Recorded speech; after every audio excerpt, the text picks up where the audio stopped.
శ్రీ తెలుగు వాస్తు ఛానల్కి స్వాగతం. ఇవాల్టి వీడియో ఏంటంటే, కొంతమంది కాల్ చేసి ఏమడుగుతున్నారంటే, మాకు ఏ దిక్కు నప్పుతుంది, ఏ సింహద్వారం నప్పుతుంది, మేము ఏ దిక్కు సింహద్వారం యొక్క ఇల్లు మేము కొనుక్కోవాలి అని చెప్పి అడగడం జరుగుతూ ఉంది.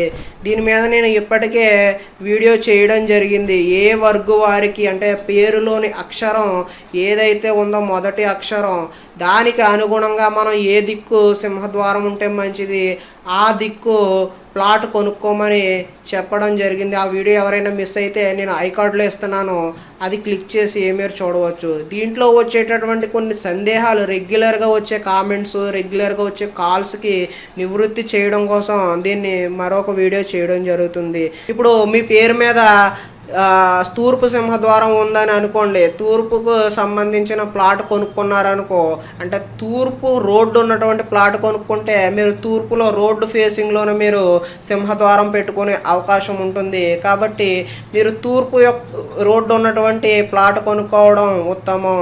కొంతమంది అడుగుతూ ఉంటారు, మేము ఉత్తరం ప్లాట్ కొనుక్కోవడం జరిగింది, ఉత్తరం ప్లాట్ మా పేరు మీద తూర్పు ఉంది కాబట్టి తూర్పు సింహద్వారం పెట్టుకోవచ్చా అని అడుగుతూ ఉంటారు. అప్పుడు ఏం జరుగుతుందంటే, రోడ్డు ఉత్తరానికి ఉంటుంది, తూర్పు ఫేసింగ్ అంటే తూర్పు సింహద్వారం పెట్టుకుంటే సింహద్వారం వేరొక సైడ్ ఉండడం జరుగుతుంది. మనకు గృహంలోనికి ప్రవేశం ఎలా జరుగుతుందంటే, ఉత్తరం గేట్ ద్వారా లోపలికి వెళ్ళి రైట్ సైడ్కి తిరిగి సింహద్వారం నుంచి లోనికి వెళ్ళడం జరుగుతుంది. ఈ విధమైనటువంటి ప్రవేశాన్ని పూర్ణబాహు ప్రవేశం అంటారు. ఇది కూడా యోగించడం జరుగుతుంది. ఎగ్జాక్ట్గా ఇదే విషయాన్ని మనం సౌత్కి చూసుకున్నప్పుడు, సౌత్ ఫేసింగ్ రోడ్డు ఉన్నప్పుడు, మనం తూర్పు ఫేసింగ్ ఇల్లు కట్టుకున్నప్పుడు రోడ్డు సౌత్లో ఉంటుంది.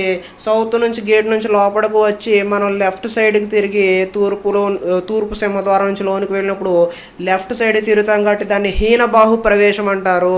హీనబాహు ప్రవేశం కలిసి రాదండి. కాబట్టి సౌత్ ఫేసింగ్ ఉన్నటువంటి వారు సౌత్ మీ పేరు మీద ఉంటే మాత్రమే సౌత్ రోడ్డు ఉన్నటువంటి ప్లాట్ కొనుక్కోండి. లేదు అంటే సౌత్ రోడ్డు ఏదైతే ఉందో ఆ రోడ్డు సైడ్ కనీసం ఒక ఉపద్వారమైనా పెట్టుకున్నట్లయితే, సింహద్వారం కాకపోయినప్పటికీ ఉపద్వారమైనా ఉంటే మీరు ఆ ఉపద్వారం నుంచి లోనికి వెళ్తే అది ఉత్సంగ ప్రవేశం జరుగుతుంది. అంటే డైరెక్ట్గా లోపలికి వెళ్ళడం, ఉత్సంగ ప్రవేశం కూడా మంచిదే అవుతుంది. కాబట్టి ఎవరికైనా వారి పేరు మీద ఏ సింహద్వారం ఉందో ఆ యొక్క సింహద్వారం ఉన్నటువంటి ప్లాటును మాత్రమే కొనడానికి ప్రయత్నం చేయండి.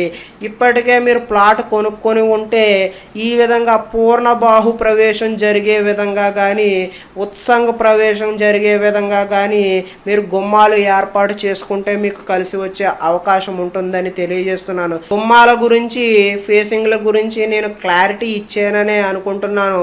ఇంకా ఏదైనా సందేహాలు ఉంటే కామెంట్ రూపంలో అడిగితే నేను చెప్పడం జరుగుతుంది. లేదంటే వాట్సాప్లో సంప్రదించినా, కాల్ చేసినా కూడా నేను టెలిఫోనిక్ అపాయింట్మెంట్కి నేను ఎటువంటి ఛార్జీలు వసూలు చేయట్లేదు. ప్లాన్లకు, విజిట్లకు మాత్రమే ఛార్జీలు వర్తిస్తాయి. అవి కూడా చాలా రీజనబుల్గా ఉంటాయని తెలియజేస్తూ నేను మీ అశోక్ రెడ్డి, వాస్తు కన్సల్టెంట్. ధన్యవాదాలు.